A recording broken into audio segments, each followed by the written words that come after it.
Welcome back into the Sports Source. This segment brought to you by English Mountain Spring Water. Pure water from an all-natural aquifer under the ground. Millions of gallons of naturally clean water pumped through there every day. And it's won national and international awards for taste because it literally has zero aftertaste. It's the most incredible thing you'll ever drink. You've seen us drink English Mountain Spring Water on the set.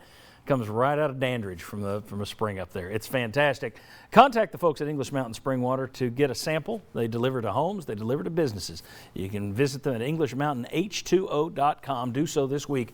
You will fall in love with their water the same way I have. I drink it at my home now as well. English Mountain Spring Water. Okay. College athletes are now getting a stipend. That came about a couple of years ago. Soon they're going to start getting paid for image rights, likeness rights. People sell a jersey with their name on it, they're going to get a cut of that. It's expected that the NCAA will pass what they're saying will be a free transfer, one free transfer for each player.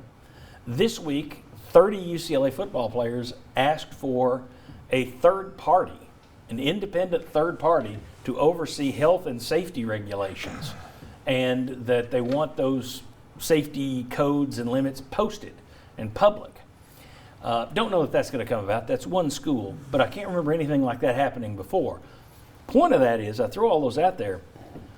Are those just a series of small, unrelated steps, or are we seeing the start of a pretty big revolution in terms of the college power structure, that players are having more than they've ever had before? Is this small stuff, or do you think we're on the cusp of something here?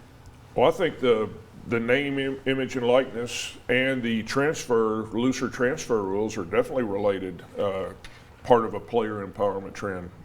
I don't think that's coincidence. Do you think this stops at some point? Do you think it's just going to continue going? I mean, I wonder, you're on the way. At some point, do we have unions in college athletics? Some outside party will come in and try if they think they can benefit from it.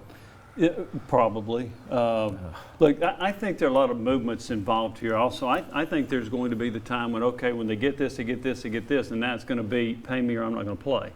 And I think that that's going to be one of the next steps that you'll see a lot of student athletes go in that direction. The thing to remember, too, the NCAA is still a voluntary organization, but I do think that the NCAA understands and realizes they need to do more for the student athlete. You mentioned the stipend. That's the cost of attendance. I think that was very well needed by the student athletes. I'm fine with that. I do think some of the things that are requested, they really look good on paper and on the surface. I don't have a problem with them, but I think sometimes the implementation of them will be difficult. If you go name, image, and likeness and a booster decides, well, I'm going to pay $200,000 for Peyton Manning's signature, well, who's going to stop that? So now you're going to have these bidding wars out there. So I see some unintended consequences that concern me. Yeah, I think in theory, it's great, more power to the players. In reality, I think it's going to raise a lot of problems, I think you're going to see. What about the hypothetical situation I've wondered about? Big booster has a big company going to put the starting quarterback on his billboard and pay him. Well, 5 games in, the guy throws a few interceptions, and all of a sudden he's sitting on the bench. Is the booster going to be calling the coach or calling the AD saying, hey, we're paying that guy $200,000 for this billboard. We want him playing.